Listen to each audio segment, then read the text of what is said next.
이른바 탈북자. 북한을 탈출한 사람의 수가 30만 명을 육박합니다. 대부분의 사람들이 인권유린 환경에 또 생사의 기로에 놓여 있습니다. 이런 상황에서 미네소타주에서 탈북자를 난민으로 인정해 미국에 정착시키려는 움직임이 일고 있습니다. 그 중심에 미네소타 대학에서 열린 탈북 난민 심포지움이 있었습니다. 미국 중북부 만호의 땅으로 불리는 미네소타주. 다양한 인종 400만 명이 살고 있습니다. 이 가운데 한인은 만여 명, 한국계 입양인은 2만 8천여 명, 그리고 라오스 난민이 13만 명, 소말리아 난민 8만 명입니다. 가장 큰 두 도시인 미네아폴리스와 세인트폴에 자리한 미네소타 주립대, 150개 전공 재학생 5만 명 규모입니다. 미네소타 주립대의 행정대학원, 지난 10월 이곳에서 탈북 난민 정착과 인권에 대한 심포지움이 열렸습니다. 잭 랜들러 국제사면위원회 북한 담당관의 기조연설.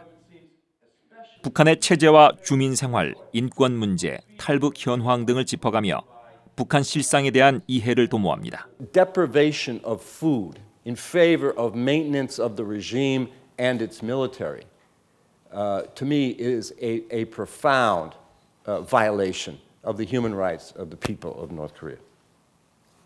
The second reason that people leave North Korea is a combination of fear of the government and a desire for freedom. 랜들러는 2004년 미국 의회를 통과한 북한 인권 법안은 탈북자의 미국 정치망명을 허락하고 있다며 미네소타주의 탈북 난민을 받아들일 수 있도록 해야 한다고 강조했습니다. Let's create the same railroad that brings Somalis to Minnesota for North Koreans. 이번 행사를 기획한 김현덕 회장과의 인연으로 북한 문제에 관심을 갖게 된 키스 앨리슨 미네소타주 연방 하원 의원. 북한 인권을 개선하며 탈북 난민을 돕는 데 뜻이 있다고 전했습니다. Improving human rights in North Korea and being there and being a friend and a partner to people who are struggling for refugee status in the United States from North Korea. 앨리슨 의원은 뉴스 매거진과의 인터뷰에서 미네소타주는 탈북 난민 정착에 적합한 곳이라며 관련 단체들이 연합해 이슈를 제기하고 의식을 조성할 것을 당부했습니다. No matter where you're from, no matter what your religion is, no matter what color you are, no matter what culture you come from, you can put down roots here and try to make it on your way. We also have to ask about this ongoing crisis that's been going on for many years in North Korea. So we have to, first of all, raise our voices and support the groups that do refugee resettlement. 탈북 난민 심포지움을 기념한 미네소타 주지사는 이날 10월 19일을 탈북 난민의 날로 선포했습니다. 샌드라 파파스 주 상원 의원의 대독. North Koreans are living in China after escaping the poverty and oppression of North Korea. Hereby proclaim Monday, October 19th, 2015 as North Korean Refugee Day. 파파스 의원은 탈북자의 미네소타주 정착을 환영하지만 미국 정부의 정책이 가장 큰 당면 과제라고 말했습니다.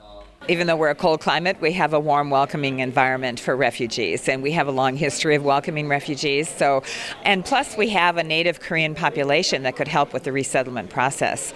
So I think that it's not a problem on our end of taking more North Korean refugees. It's more a problem with the U.S. government and having an overall cap on how many refugees they'll take.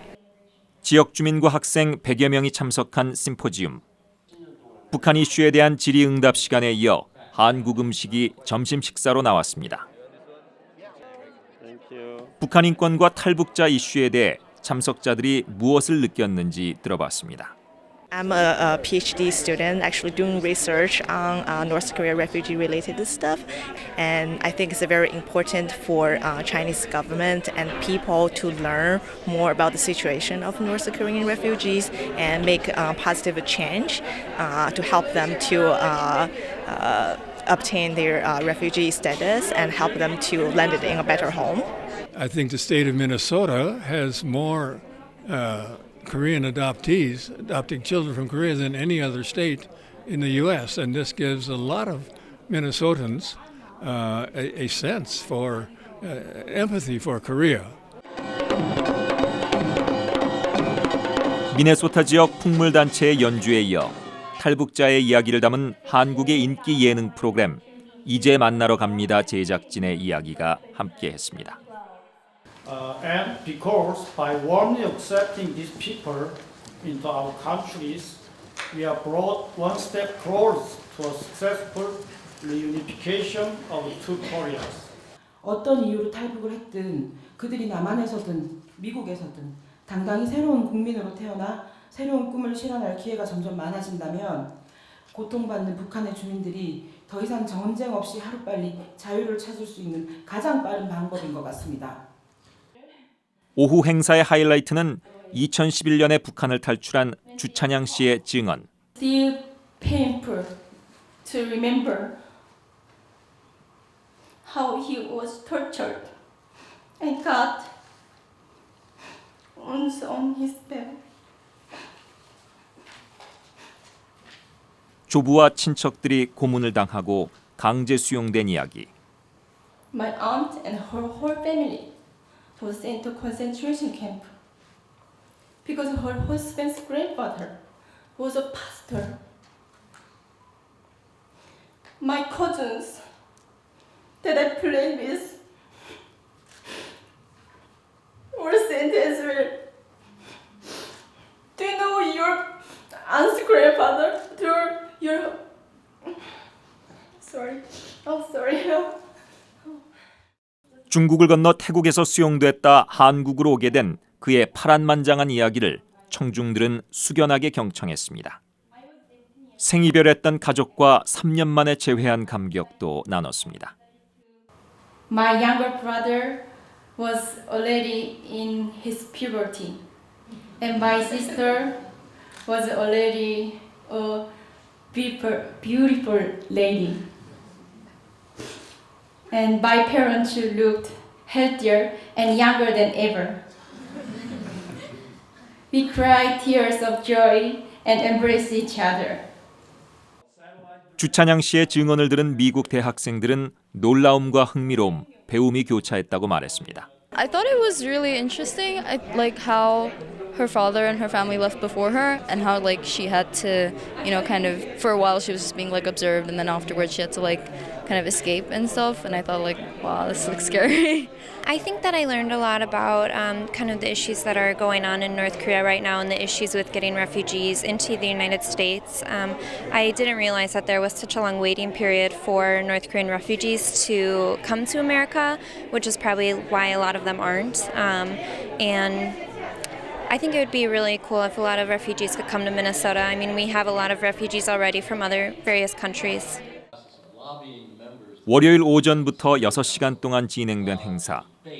참석자의 대부분이 끝까지 자리를 지키며 큰 관심을 나타냈습니다. 심포지엄을 기획한 김현덕 회장은 이번 행사가 매우 성공적이었다며 탈북 난민 이슈에 대한 지속적인 의지를 밝혔습니다. 세 가지를 원했다고. 우선은 educate Minnesotan. 그리고 두 번째는 중국에게 한마디 하고 싶다. 세 번째는 그 미네소타의 탈북인들을 데려오는 그 자리를 마련하는 시작을 하자. 근데 그거 세 개가 다 이루어졌으니까 이제 계속해서 나가는 거죠. 북한의 실상이 증언되고 탈북자의 인권 문제가 심도 있게 조명됐던 심포지움. 각각의 스피치와 탈북자 주찬양 씨의 이야기는 북한과 탈북자에 대한 미네소타의 마음을 더욱 뜨겁게 했습니다. I'm a free person now. And I know how much price needs to be paid for this freedom. Knowing how precious it is, I know I will never give up and overcome any hardships in life. And other North Korean refugees will feel the same. Therefore, the escapist needs your love and care. The 300,000 North Korean refugees wandering other countries with no country to call their own like I have been. They need the love and support now